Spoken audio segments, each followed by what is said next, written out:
안녕하세요, 시은TV입니다. 지난해 7월 일본의 수출 규제 조치에서 촉발된 일본 제품 불매 운동이 7개월이 지난 최근까지도 활발히 이뤄지고 있는 것으로 나타났습니다.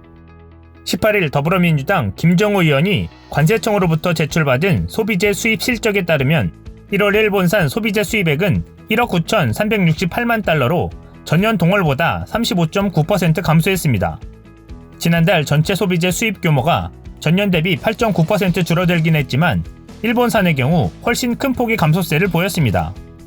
품목별로는 일본산 맥주 수입이 12만 6천 달러에 그쳐 1년 전보다 98.2% 급감했습니다. 전월과 비교해도 45% 감소했습니다. 한국은 일본 맥주 업계의 최대 시장으로 꼽혀왔지만 아사히, 기린 등 일본 맥주가 일제 불매운동의 주요 타깃이 되면서 지난해 7월부터 매출액이 줄어들고 있습니다. 일본산 승용차 수입액은 1월 기준 2,192만 8천 달러로 전년보다 69.8% 감소했습니다.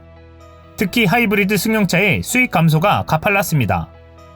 한국수입자동차협회 집계를 보더라도 1월 렉서스, 토요타 등 일본계 브랜드 자동차의 신규 등록은 64.8% 감소했습니다. 전체 수입차 시장에서 일본차 점유율도 13.1%포인트 줄어 7.5%로 쪼그라들었습니다.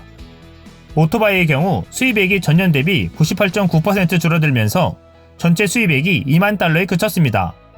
이외에도 사케 수입은 66.7%, 담배는 72.9%, 왕구와 가공식품, 화장품 수입은 각각 57.4%, 54.7%, 41.8% 줄어들었습니다. 주요 품목 가운데 수입액이 감소하지 않은 것은 골프채, 비디오 카메라가 거의 유일했습니다. 일본산 소비재 수입액은 지난해 11월 전년 대비 40.3% 줄어들다가 12월에는 전년 대비 23.8% 감소하며 감소 흐름이 다소 주춤하는 모습을 보였습니다. 특히 지난해 12월 일본산 소비재 수입 규모는 전월과 비교하면 20.1% 늘어나기도 했습니다. 이는 연말께 일본 브랜드 승용차 가격 할인 등 불매운동을 의식한 할인 이벤트 영향 때문으로 풀이됩니다. 하지만 1월 들어 다시 전년 대비 감소폭을 30% 중반으로 벌렸고 전월 대비로도 30.0% 줄어들며 일제 불매운동이 여전히 굳건함을 방증했습니다.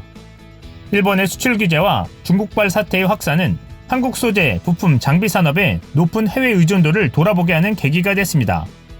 산업부는 외부적 요인에 국내 산업이 더는 흔들리는 일이 없도록 소재 부품 장비 협력과 상생을 통해 확실한 자립을 추진하고 나아가 수급 안정을 바탕으로 세계 시장 진출에도 박차를 가하겠다고 밝혔습니다.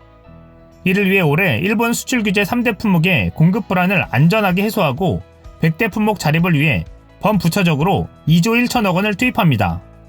특히 반도체, 디스플레이, 2차전지, 로봇 등 분야의 9개 소재 부품은 연내 기술 자립을 달성합니다.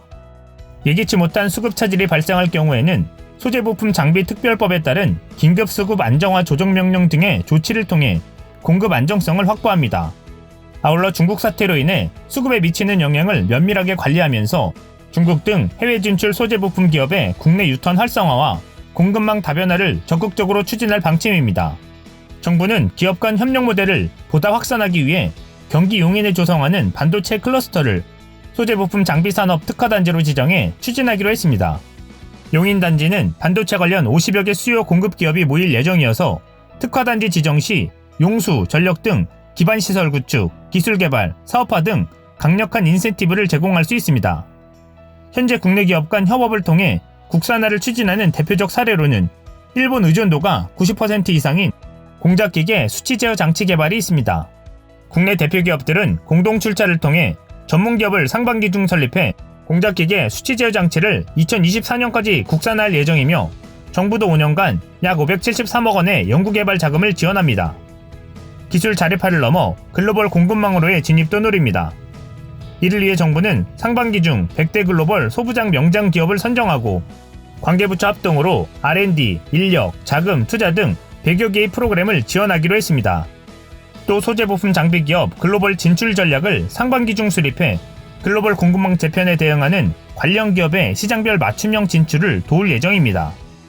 김정우 의원은 일본의 부당한 경제보복에 대응하는 성숙한 국민의식은 굳건한 상황이라며 일본이 경제보복에 대한 반성과 관계 개선에 나서지 않으면 스스로 자국 경제를 고립시키게 될 것이라고 말했습니다. 이상 시온TV였습니다.